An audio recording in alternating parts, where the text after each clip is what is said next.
Oi, pessoal, tudo bem com vocês? Espero que sim. Semana passada eu passei para vocês os slides a respeito dos verbos no modo subjuntivo, tá? Pedi para que vocês fizessem algumas atividades, né? Passei lá as páginas do livro que vocês deveriam responder essas atividades. Então, para começar, né? O que são verbos? Verbos são palavras que indicam ação, estado ou fenômeno da natureza. Então, eu corri de manhã é uma ação. Tá? Eu estou cansada é um estado, é a situação que eu me encontro neste momento. Tá? Ontem choveu demais é o fenômeno da natureza. Tá? Então, esses verbos, né, eles aí são classificados de acordo com o tempo, de acordo com o modo, tá bom?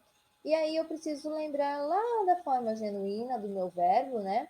Que eu tenho o verbo no infinitivo, que é quando esse verbo termina em ar, ou ir, né? Então, dançar, correr, partir.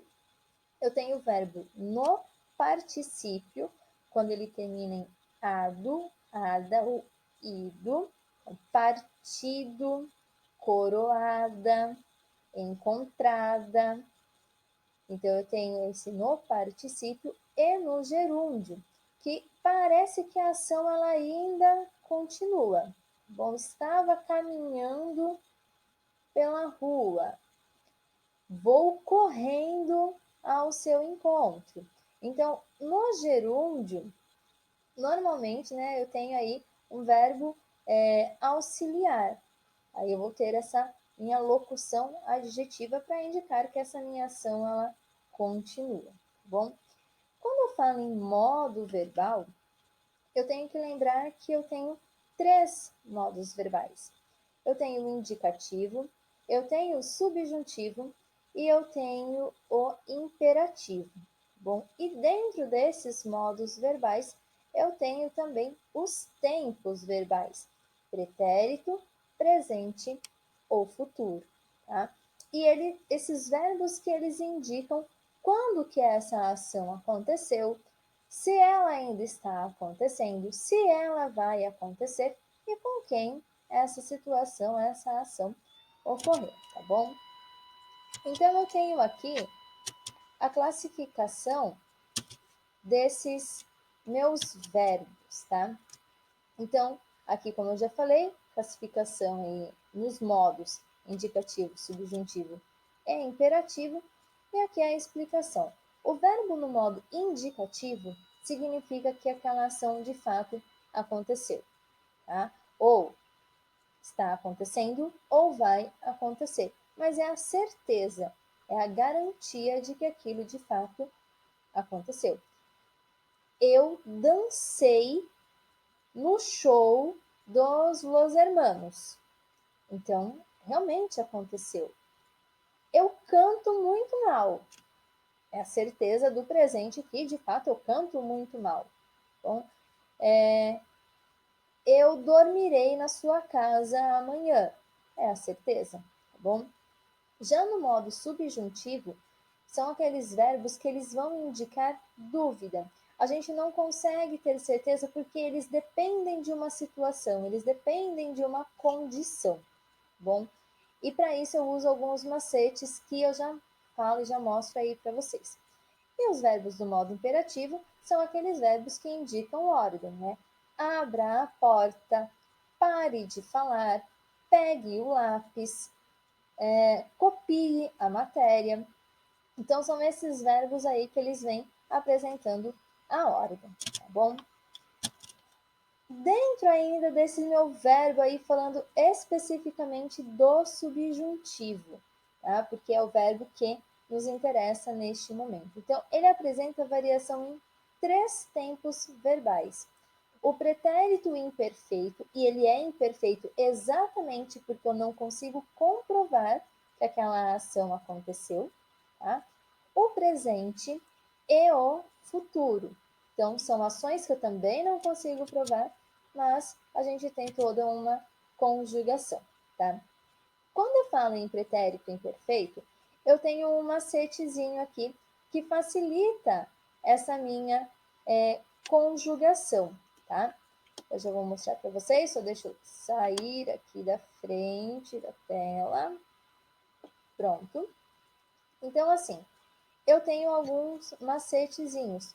Por exemplo, deixa eu pegar aqui uma cor. Esse C, tá? Quando que eu vou usar esse C? Tati, eu preciso ter esse C aparecendo aí? Não. Ele é um macete, é uma dica de como eu faço para conjugar esse verbo sem errar. Bom, se é uma condição, se é uma incerteza, eu vou usar o C.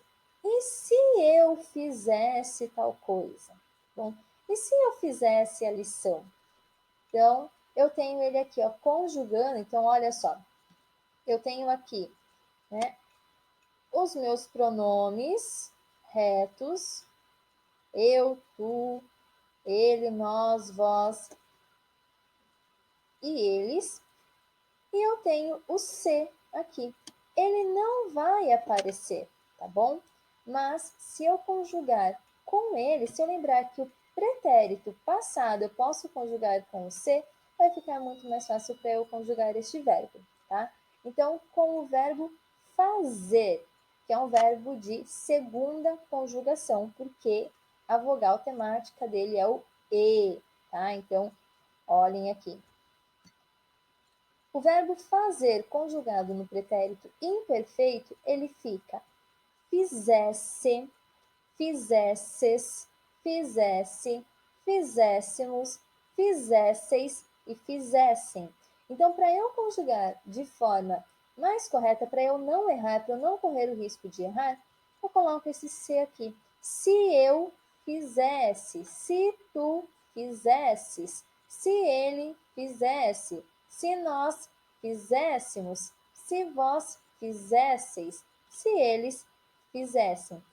Observem aqui, eu tenho o radical, que é essa parte que não muda, então pode ver fiz, fiz, em todos eles, tá? Eu tenho a vogal temática que liga o meu radical, a minha desinência, então a vogal temática aqui é o E, porque é de segunda conjugação. Então, de primeira conjugação seria o A, tá? Então, se fosse cantar, então, se eu cantasse, se tu cantasses, tá? Então, aí seria o A. Como a gente está falando de um verbo de segunda conjugação, segunda, vamos pensar em pessoa, tá? Ele é o E. Se fosse de terceira conjugação, seria o I. Se eu partisse, se tu partisses, tá? E aqui a desinência é que vai me indicar pessoa, se é eu, tu, ele, primeira pessoa, segunda pessoa, terceira pessoa. Vai me indicar também o modo, no caso, pretérito imperfeito, né? Tá mostrando aí que é o passado. E também se é plural ou singular, tá? Então, só nesse finalzinho aqui eu já consigo detectar tudo isso. Então, olha lá. Fizesse e fizéssemos. A vogal temática continua o E, mas aqui, ó, eu já sei que eu tenho primeira pessoa do plural, tá bom? Então, sempre que eu vou conjugar o verbo no modo subjuntivo, no pretérito imperfeito, eu uso esse se, que ele já facilita bastante a minha vida, tá bom? Quando eu tenho o modo subjuntivo, mas eu tenho o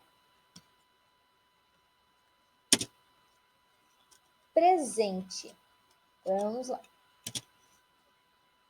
Gente, eu tô meio atrapalhada porque esse programa é novo para mim, tá? Então não se assustem, dá tudo certo. Então aqui no presente são os fatos atuais, né? E nós podemos conjugá-lo usando o que, tá bom? Então eu tenho aqui de novo todos os meus pronomes pessoais de caso reto, eu, tu, ele, nós, vós e eles. E eu tenho, olha lá, com o verbo fazer, mas eu tenho aqui, olha lá, faça. Então, que eu faça, que tu faças, que ele faça, que nós façamos, que vós façais, que eles façam, ok? Então, olha lá, radical, tá? O faz, né, com cedilha, vogal temática, e nesse caso ele já entra até como a desinência. Cadê a desinência aqui? Eu não preciso, tá? Ele vai parar aqui mesmo. Então, aqui, minha desinência é o S, que vai indicar que é o tu. Tá? Aqui, a desinência, mos, indica que é primeira pessoa do plural. Tá bom? Até aí, espero que esteja tudo claro para vocês. Gente, se vocês não estiverem entendendo, me mandem mensagem ou pelo WhatsApp ou pelo Google Classroom, ok? E quando a gente chega no modo subjuntivo, mas no tempo futuro, é uma possibilidade, é o que talvez possa acontecer. E aí, para isso, eu utilizo quando, tá bom? Então, aqui, quando eu fizer, quando tu fizeres, quando ele fizer, quando nós fizermos, quando vós fizerdes, quando eles fizerem. Olha lá, radical, fiz, vogal temática e, segunda pessoa, tá? E aí eu tenho a minha desinência. Então, tenho aqui, ó, desinência aqui, res. E observe, gente, ó, que o que termina com R, aqui, ó, R-E-S, R de novo, R-M-O-S, R-D-E-S, R-E-M. Então, o final, ele sempre vai seguir a sequência desse meu radical, tá bom? E a vogal temática indica aí a pessoa, né? Se é de primeira, segunda ou terceira conjugação, desculpa, conjugação e não pessoa, vai indicar se é a primeira, segunda ou terceira conjugação, é essa vogal temática que faz a ligação entre o meu radical e a minha desinência, tá bom? Então, aqui são alguns macetes para ficar mais claro aí para vocês, tá bom? Eu pedi para que vocês fizessem os exercícios, né, as atividades ali das páginas 56 a 58, e aí eu vou mandar a correção para vocês, então, pelo Word, como eu fiz na semana passada, tá bom? Espero que vocês tenham entendido. Qualquer dúvida, vocês podem entrar em contato, tá bom? Beijos, fiquem com Deus, se cuidem e até a nossa próxima aula.